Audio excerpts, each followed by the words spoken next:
Hey, welcome everybody for the next in a series of commercial vehicle charging. We've talked about how to assess your fleet. We've talked about grant funding. We've actually gone on a walking tour of the city's fleet depot, and a lot of good information and dialogues happened up till now.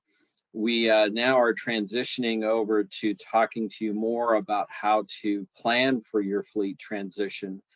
So what we're talking about here, unfortunately, it's not just about changing your vehicles, but it's also looking at your processes and looking at your site planning and things like that. So we want to make sure that you are all obtaining the right information and doing the right planning for this as far in advance as possible, because as you know, there's a lot of things that can cause delays to your plans, and we don't want to be one of them. So the earlier that we have that conversation, the better. This series will culminate in a ride and drive event in the first week of October, last week in October, first week in November. We haven't finalized the date yet because we're finalizing our venue, but we should have that out to you shortly so that you can plan for the event. And at that time, we'll have electric vehicles for you to ride and try. Hopefully, as many as we possibly can in the commercial zone. But we'll have a number of people that you can talk to about leasing opportunities, associated equipment, things like that. So we want you to keep in mind that we are going to get you in the seat of an electric vehicle as soon as we can. So I'm going to turn it back over to Torrin. Again, I want to welcome you here. Please feel free to use the chat function as well if you've got questions along the way. Awesome. Thank you very much, Pete. Yeah, Pete's got great points. A lot of solid programming so far this year, and we're very much looking forward to our ride and drive coming up later on this year. Happy to entertain any questions about that, but we are very, very excited for it and are happy to have any and everybody who is interested in EVs and fleet electrification come out to that. But again, welcome to OUC's Fleet Electrification Programming Education Series. This one is on EV fleet transition and site planning. It's kind of a mouthful, but there is a lot of information to cover and lots of things you'd think about one thing at a time, but it's all good to have all that information all in one place to realize what really goes in to electrifying your fleet and in what order does it make the most sense to do it. So today's topics, what does planning for your fleet transition involve? It involves a lot of different things, a lot of moving parts, and a lot of small pieces that add up to the bigger picture, the bigger equation of it. What should you already know about your facility and your fleet when calling OUC? Anything and everything you have, we will take into consideration to help you out move that fleet towards all EV. How and when should you engage OUC? Now.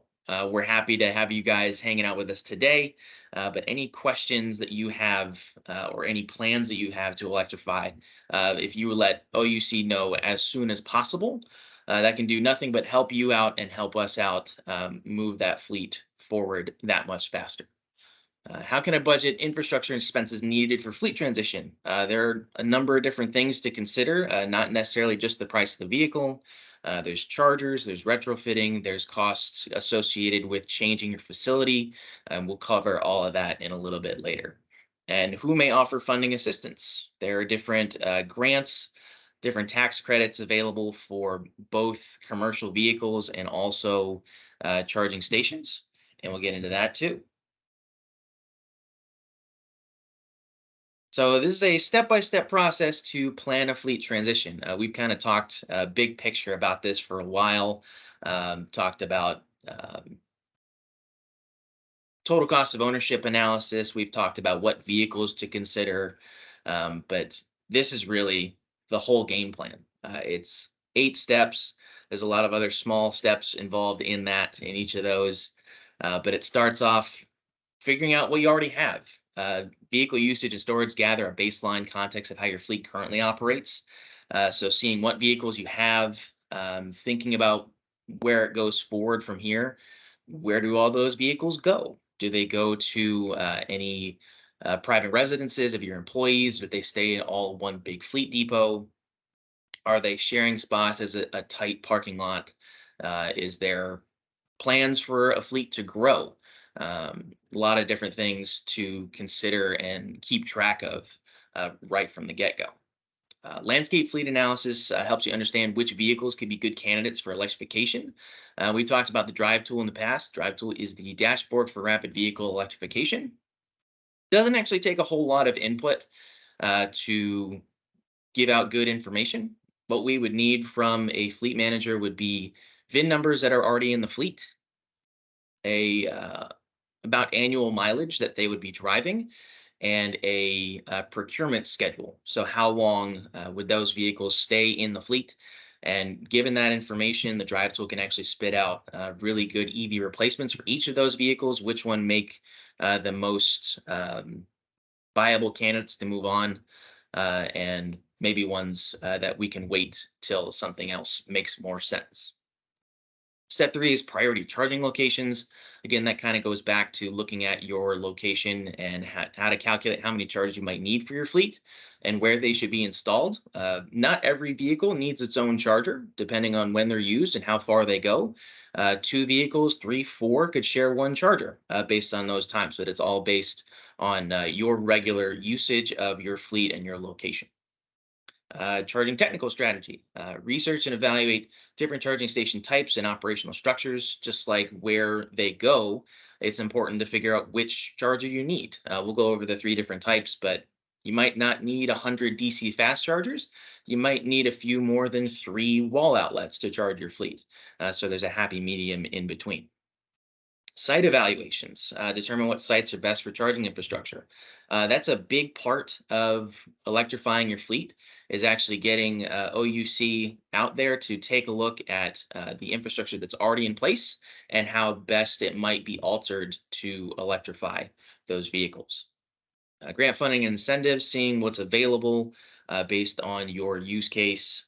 Inclusive fleet analysis, given all this information you've acquired after you've done your initial analysis, site evaluations, everything, you can put even more information into the drive tool, and you can have a transition justification with even more minutia baked in. And then there's some final recommendations. There's a benefit of transition, describing next steps, a lot of good information there. So describing your fleet and use case is definitely critical. There's a lot to consider, different size vehicles, what works for you, and how you could change that. You might be driving larger vehicles that could be changed to smaller vehicles, vice versa. And if you're planning on expanding your business type to different types of vehicles, want to help you figure out what that is. But there's a lot of things to record, a lot of things to make sure your staff knows what's going on, and also OUC. We would want to know the quantity of vehicles that you have, where it sits at now, and what you're thinking of procuring in the future. Those types of vehicles could be smaller vehicles, could be things all the way up to electric semis. Those are available right now in a little bit smaller numbers than some of those light duty vehicles. But we know now, and we've seen it, that electrification is happening rapidly. There's going to be a hockey stick shape adoption curve that's coming very, very soon, and we're right at that bend. And as soon as we start going up, there's going to be a lot more options available on the market. So hopefully we can get a hold of those sooner rather than later. But those vehicle types, the manufacturer, the battery size, capacity, big consideration that can determine how far you get and how much you might have to put up front towards that vehicle. And there might be a healthy balance in between. Your acquisition type. Maybe you want to keep the vehicle for an extended period of time. Maybe you don't want to have to deal with the maintenance and just lease that vehicle for 3 years and continually turn that over, so there's fewer things to worry about while owning it. Miles traveled per day. A lot of these vehicles have very useful ranges, over 250 miles. We know a lot of trips are a lot shorter than that, but we know some vehicles are out all day, every day. So we got to figure out where they're going, how often they're going, and then how much electricity you would need in order to keep that vehicle on the road. Operating conditions, luckily we're in Florida, we have pretty flat roads, but considering where it's going, whether it be city highway mileage, how often it's staying still and how often it's moving. Drive analysis spoke about that, and also your transition plan schedule and or timeline. I just want to know where you're going and getting rid of current vehicles and going towards those other EVs. So step one is vehicle usage and storage, and we are actually working on a station planning document that is developed based on a similar station planning form from the Department of Energy, using it for electric school buses. But we have all sorts of information that we would like to get from OUC customers, and this is kind of a one-stop shop of where it goes. So we're looking for contact information, existing fleet information, electric vehicle acquisition plans, potential charger locations, and then calculating your power needs. This whole form from top to bottom has all those different boxes to put in. The front page will tell you how to fill it out, shows you what it looks like for you to fill out, and then this is actually an example page that you can follow and kind of put in similar information. Step two down there, existing fleet information, be asking you for things like your total fleet size right now, total number of EVs there, total number of different types of chargers. Is there a potential for fast charging there? Is midday charging a necessity? Maybe not. Maybe overnight might be better. But there's all sorts of information you might have that we can get that can help you move along to electrification that much faster.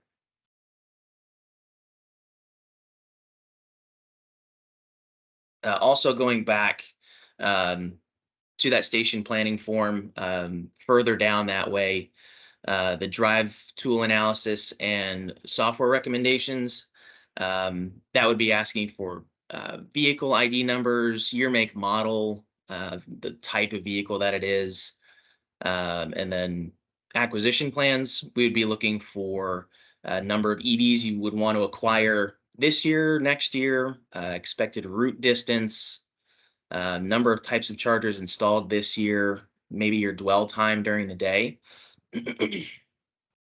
Potential charging locations, how many charging locations you might have, whether that be one lot or several, a couple lots in a similar location or a couple lots in very different areas. How many full parking spaces that would be, whether those be regular spots, longer spots, for larger vehicles, number of EVs currently charging in that area, chargers, distance between spaces, and how many parking spaces are along a wall. A lot of different chargers can be put in different places, so it's important to know where those spots are actually going to land. And then there's also a little bit more specific information. There's information asking about your transformer rating, your transformer peak load. Some of that information may not be readily available to you right off the bat, but you could look through your bill or your recent correspondence with OUC to see if you can find that information. But sometimes that information can come out in a site visit that we'll cover a little bit later. At the bottom, you can also calculate power needs by simple equations, but a lot of that can also be derived from the drive tool too. And then there's some additional questions at the bottom. Who owns the facilities? Where will the chargers be sited? Are there permitting requirements that need to be considered? Do you have a facility loads management system or a demand meter?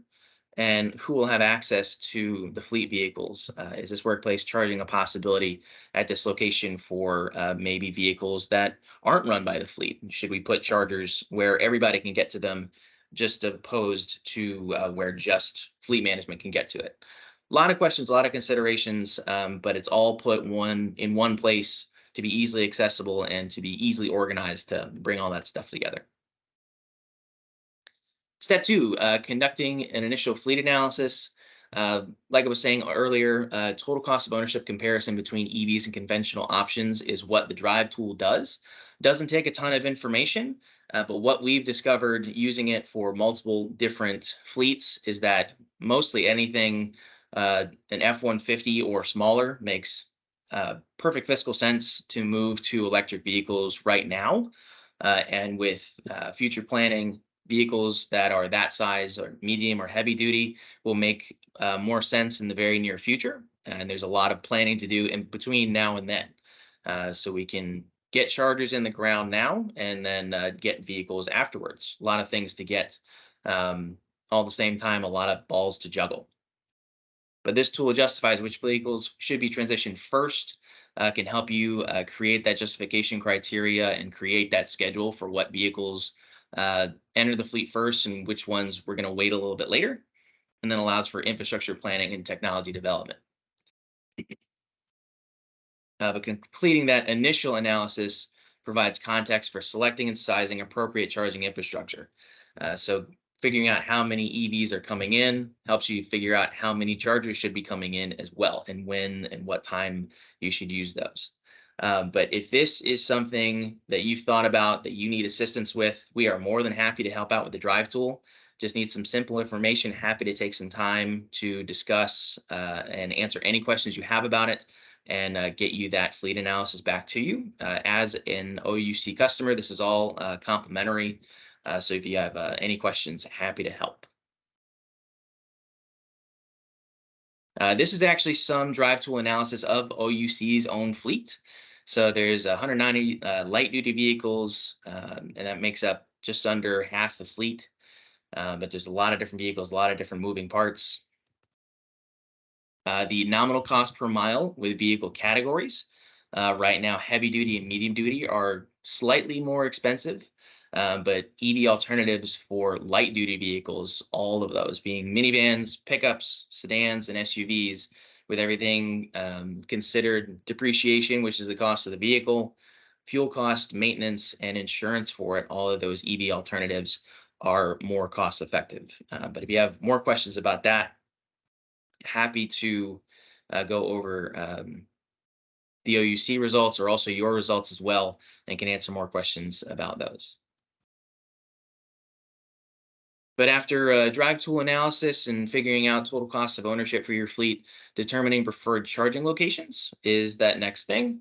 So after looking at both EV replacement options, it would be best to install charging infrastructure where you need it. Understanding how often a vehicle might be charged in a week determines the ratio of vehicles to required charging stations.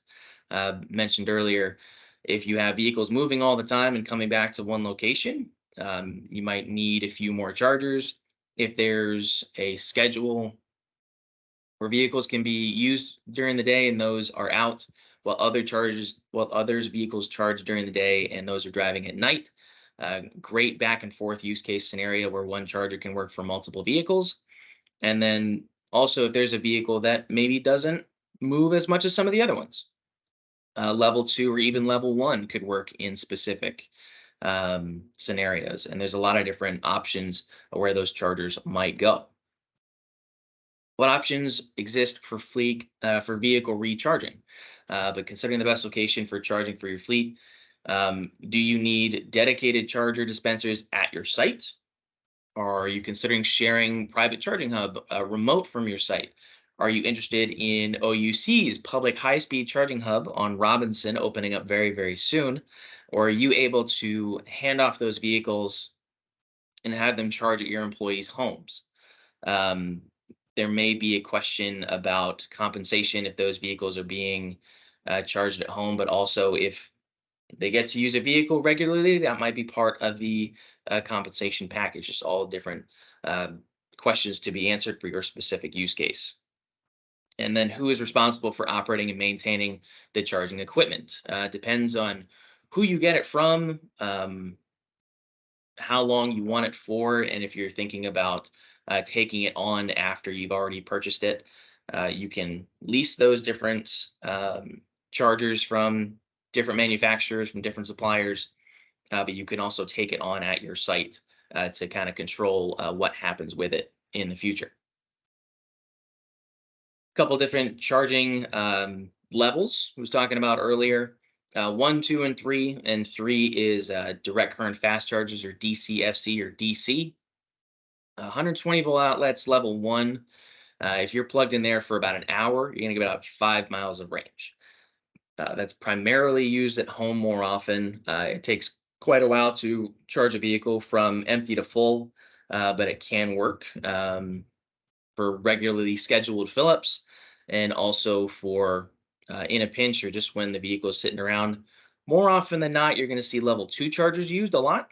That uses 240-volt circuits used by dryers and stovetops, but they're used at home, in public, and at work. If you're plugged in there for an hour, depending on the voltage, you can get somewhere between 25 and 45 miles of range in just that 1 hour. And that could be enough to completely recharge after one quick trip. And then if you're in a rut, if you've got not a whole lot of range left and you need to get really far right there afterwards, DCFC is the way to go. A lot of those bigger charging stations, charging hubs are going to have DC available as well. If you're plugged in there for 10 minutes, you can get 40 plus miles of range. A lot of vehicles can charge from about 15% charge to about 80 or 85% charge in around 30 minutes on a DC fast charger. Obviously, when you go up in charging speeds, it does get a little bit more expensive. So different things to consider when you're considering charging technology at your location. And they're available from a lot of different providers. ChargePoint, EVgo, Electrify America, Blink, Flow, ABB. A lot of different options, a lot of different shapes, different availabilities in different places, and different programmings attached to each of them. So there's a lot to research. Maybe your fleet has a corporate agreement with one of these companies, might make it a little bit more straightforward, but a lot of options to consider. And then this is actually where I'm going to turn it over to my partner, Tom Lay, who's in key accounts at OUC. He's going to cover a lot of information regarding service offerings, site visits, and questions you'd have for your key account representative. So Tom, I'd like to give you an opportunity to introduce yourself and run over all this info for these great folks joining us today. All right. Thank you, Torrin. I appreciate it. Can you everyone hear me all right? Yes, sir. Coming in loud and clear. Loud and clear. Good. All right. So I want to go over just a few of the programs and offerings that OUC has. We do offer a product service in addition to the power. So if you go your own route and you have your own charging stations, like a lot of our national entities and national accounts do, we still need to work with OUC on the powering up of those stations. So one of the options that OUC does provide, we provide an own it and charge it program. They are both where OUC, you would work with OUC, we would do the design and we procure the equipment and we do the installation. We would vet that out to one of our contractors. We do have a vendor, NovaCharge, that we use exclusively currently, and we would be using their equipment, whether it's an own it or charge it. So the two types is the own it is where you would actually then, once we procure the equipment, we would sell it to you at an upfront cost, and that includes the equipment, the installation, and the cost to service for that charging station, which would basically be the transformer if it needed to be upgraded, the conduit and the run, and as well as the breakers for the panel. So that would be an all upfront charge, or you could charge it. And that is where we basically do a lease option for that equipment, where we maintain the ownership of the assets. We roll that into a 5-year, 60-month finance plan. We break that down to you on a monthly basis for that total cost of service. We would maintain the ownership of that. The biggest benefit of that Charge It program is it's a capital avoidance, so it fits. Everybody has bosses and budgets. This would please your boss and fit into any budget, is that you would avoid all upfront capital costs. We would then simply put this on a line item on your electric bill, and you would pay for this service for the next 5 years, 60 months, which makes it affordable and very feasible for installation. The processes for both are going to be the same. We would require to know how much capacity, electricity, and demand you're looking for. It would include an on-site visit. we would have to review the service being fed to the site, the transformer, and your electric capacity at the service breaker. So with that, we would initially send out a questionnaire that is online that does come back to me. From that questionnaire, the next step would be actually an on-site visit. A lot of that on-site visit has to do with where you're going to put the charging stations that Torrin mentioned earlier.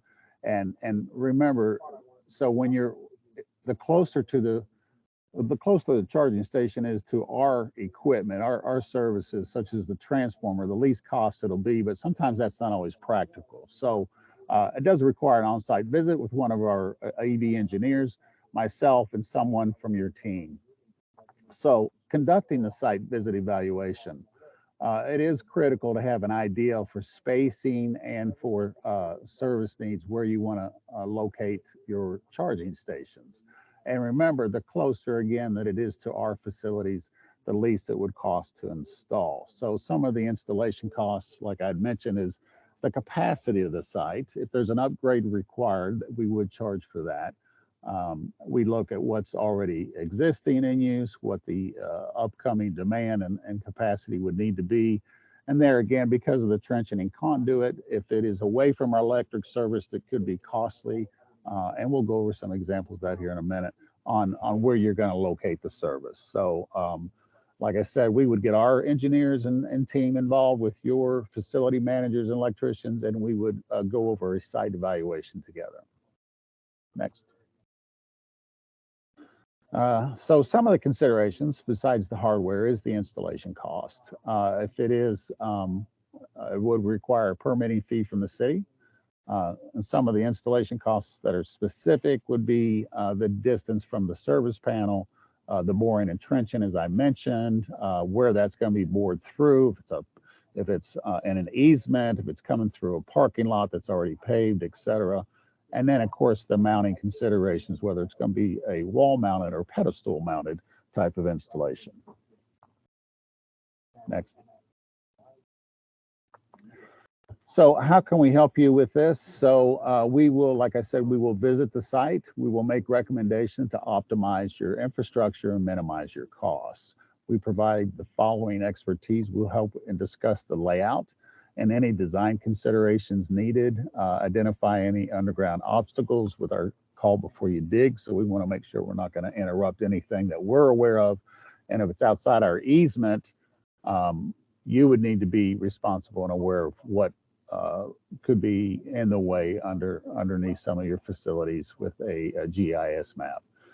We would describe the impacts of these locations and the choice considerations you make. Again, a lot of it has to do with the proximity of our service and our transformer. Once we get that outlined, if you decide to own it, those costs would be in a cost letter up front to you, also known as aid of construction fees. If that's in a charge it program, like I said, those capital costs would be all rolled in to a 5-year lease. That is with the exception unless you have to upgrade your transformer. If it is a transformer upgrade, that would be a construction cost that would be upfront. Next.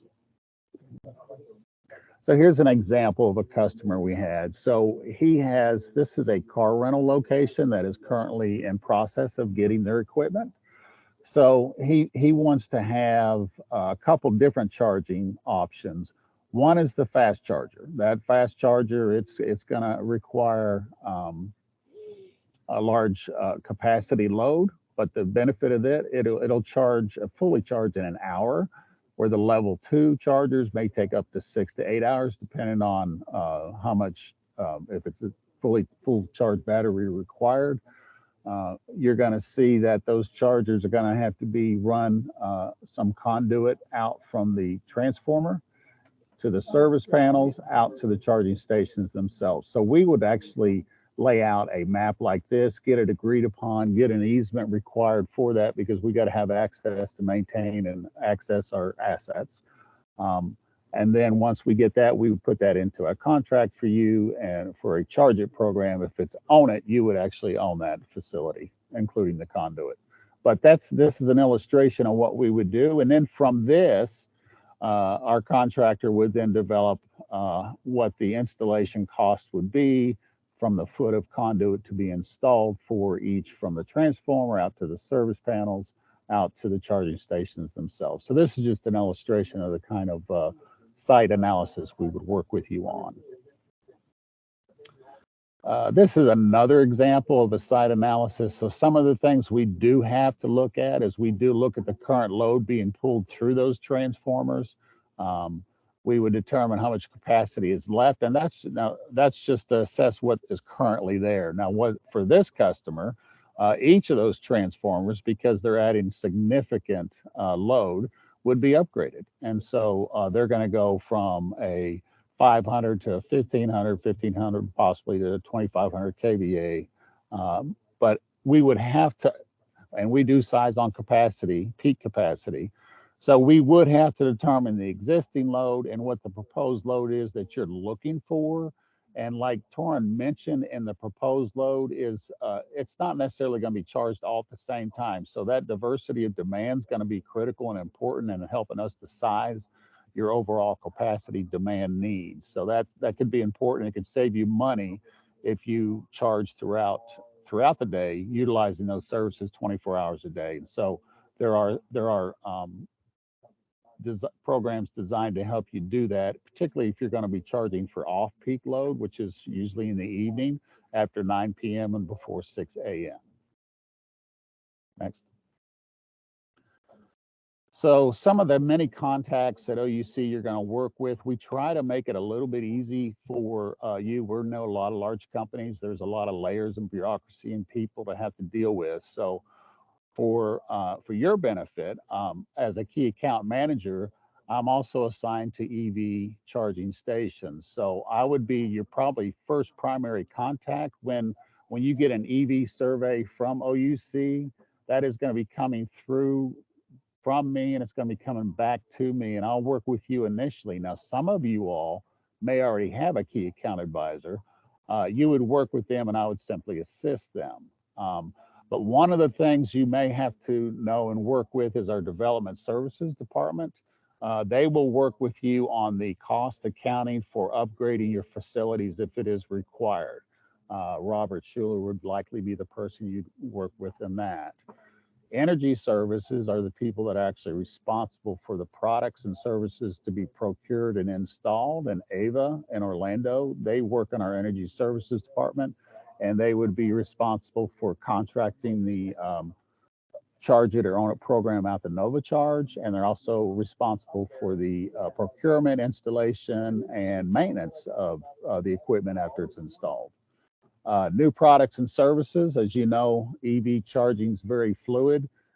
We have Peter that you're already familiar with, and Nick and Torrin, they work on our new products and services. So as new products and services become available, and they're becoming available more and more every year, as we try to keep up with the demand and the new curve spike for EV, it's very fluid and it's constantly changing, and Pete and Nick and others are responsible to help OUC work with our customers in developing new products and services that make sense. Some of the folks you may likely get to meet or may not that are behind the scenes is our engineering and distribution planning. So OUC distribution engineering, we have two managers, Chris Facton and Juan Diaz. They're responsible for making sure that the distribution load and capacity from the substations to the transformers to your facility are up to capacity and up to par and can fulfill your requirement. If it's a large project, like some of the ones we got with FedEx and Amazon and the airport, where we have, and even Universal Studios, where we have large loads, that involves our distribution planning folks. Fabian Richards in charge of that. He's making sure that the whole circuit and feeder, including the substation, has the capacity to serve the needs for those electric capacity loads, new loads that are planned and forecasted. And like I said, to help you muddle through all these different levels at OUC, I'll be your point contact. I will help you get all this set up and serviced. I may or may not be directly involved with the process with some of these areas, but I will get you in contact with those folks at OUC that are. So we try to make a one-point contact, and that would be myself for many of you all. And I have other colleagues here in key accounts that you might work with. And if you do, I would hand it off to them, but we would make sure that it's a seamless and smooth transition and all your workload needs here at OUC. So the budgeting for transition, rate planning is certainly a key component. You're going to look at, this is going to deal a lot with your diversity of demand, but you want to look at your demand rates and your kilowatt hour fees.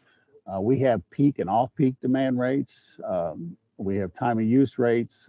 We also have some special metering requirements and some rate change processes that all need to be considered when you go to budgeting for the costs for all your load requirements. There are some demand caps and engineering control options, and there's also some service and maintenance opportunities that we make available. Some are for time and material, and others are included, like in the Charge It program, where it's a fixed maintenance fee for regular service and maintenance of the equipment on the Charge It program. So I can take questions now, or I can take questions later at the end of the program. And Torrin, I believe the next slide is yours. Sure, thanks, Tom. Yeah, like Tom was saying, charging costs and electric rates are definitely something you want to keep in mind when you're charging your vehicles, planning on when to do it, where you're going to put those vehicles, next to what types of chargers, what types of loads you're going to put those chargers under. But OUC's time of use rates offer a method to control those costs and limit vehicle charging to off-peak periods. So obviously on peak, more often during the day, is 6.8 cents per kilowatt hour. Shoulder peak at the edges of those times a little bit less, and then off peak, like Tom said, more often overnight is around 5 cents per kilowatt hour, a little less expensive, but also uses electricity when many others aren't necessarily using it. People going to sleep and using enough electricity for their fan and their AC at home, and all the lights are off. So we can afford to move electricity around for those charging EVs overnight. But demand charges of $11 per kilowatt hour may have an equally significant impact on overall costs, and key account managers and those in distribution and engineering can help you understand all the drivers of cost and control methods.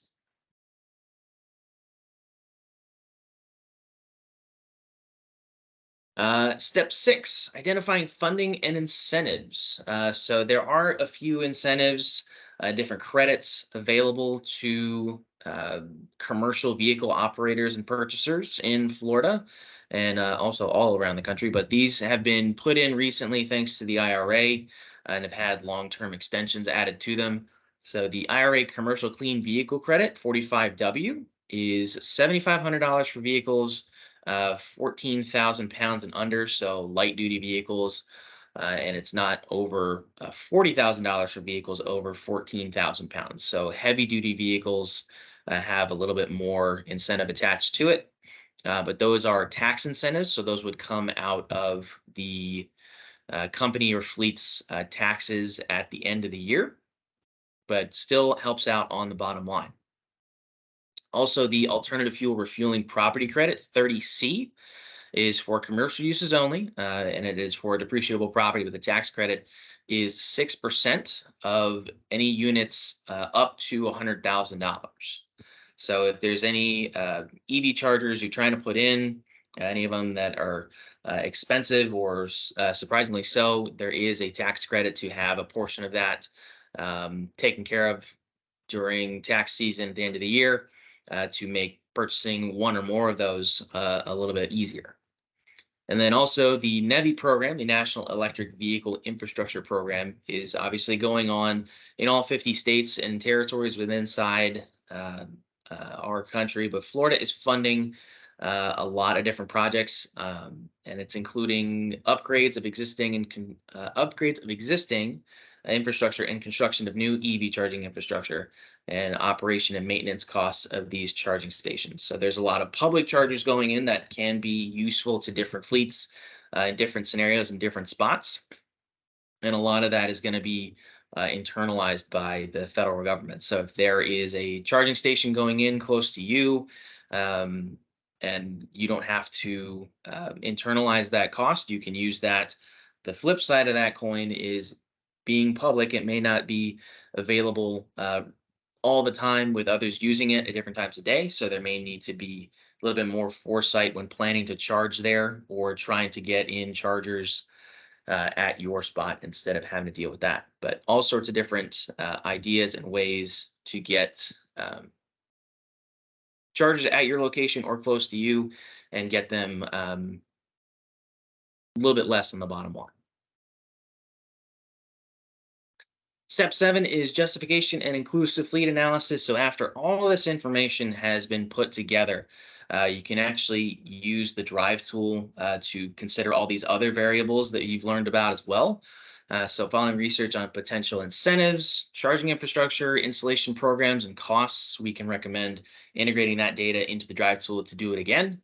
Adding infrastructure installation, the purchase price of vehicles, and the cost to operate provides with a holistic total cost of ownership. And that considers both procurement and operation costs compared to current fleets. Obviously, we're saying that gas is significantly more expensive than electricity on a regular basis. We understand those vehicles right up front can be a little bit more than the gas alternative, but over a 5-year time of ownership, these vehicles are much more cost effective overall. But this becomes the basis for justifying a transition to electric vehicles and demonstrates the financial impact of that opportunity. Final recommendations. So develop your final recommendations based on your findings. And there's a lot of things you want to consider and use at the end to kind of answer those last questions. You want to develop a phased timeline for replacing fleet vehicles with electric vehicles. There are some you'd want to try out first. Like Pete mentioned in the chat, we recommend pilot programs, starting with a couple, biting off what you can chew. But certain models are available now. Some models may be less available just based on OEM availability. And some costs may be more cost effective now, less cost effective now, and some of those bigger vehicles will be more cost effective in the near future. So trying to figure out what vehicles work for you to get them sooner rather than later. It's definitely something you want to consider.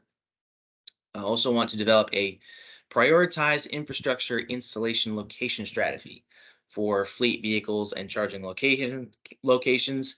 You want to look at your specific area for what vehicles you plan on putting in, how fast, and what chargers you'd like to have and go where. Want to put them closer to transformers, use as little conduit as possible, make it easy for multiple vehicles to use multiple port pedestals, things like that. And also planning on maybe more chargers in the future, going in and around those first set of chargers, trying to create a cohesive layout for your EVs and charger locations.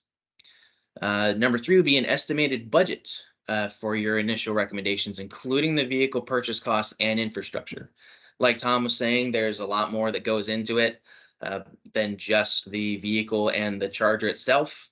Those infrastructure costs, those installation costs, construction, where it needs to go, and how far away it is from your transformer. Maybe you need another transformer.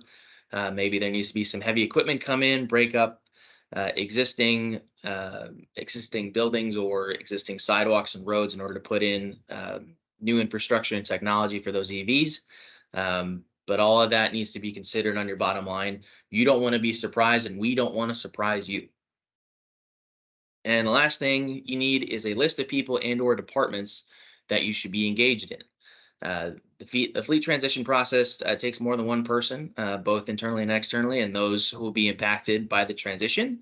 There's going to be a lot of eyes that need to hit all those approval plans, and there will be a lot of point people who are gung-ho about the process and maybe some less so. So there's going to be some time needed for education and information sessions, plan sharing with those that are internal, and getting everybody on the same page helps out move that plan forward a lot more effectively.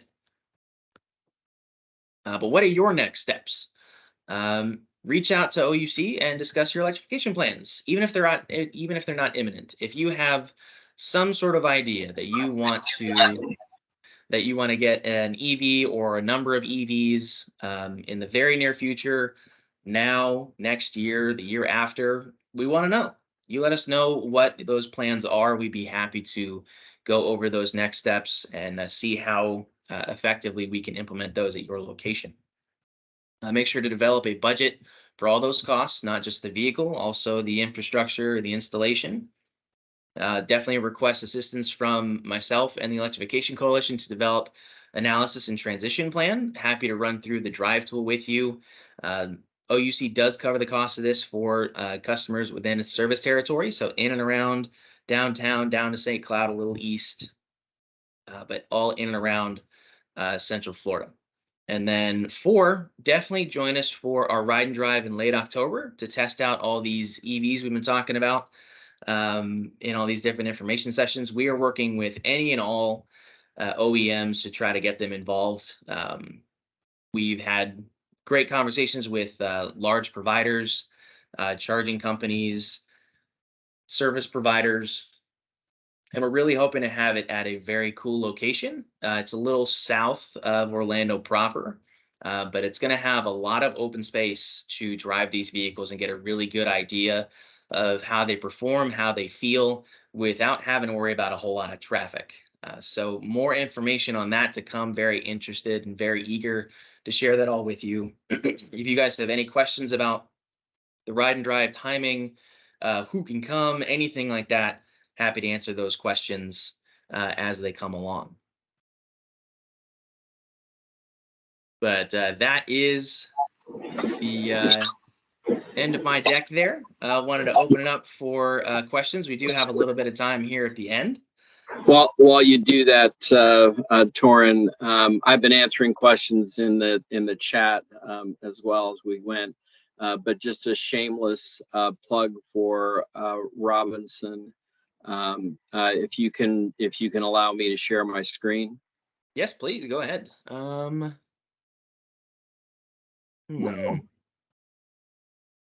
But let's open it up for questions as well while you look for that. Sure.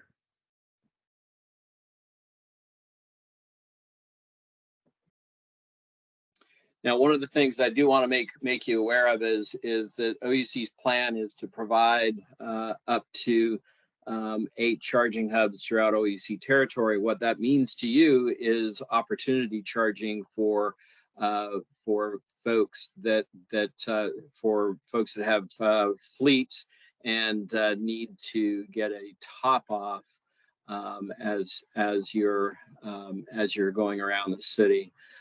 This is our Robinson hub. We weren't kidding. It's really close to completion. These are our high-speed DC fast charges. They'll move up to 240 kW each, and there's 6 ports there.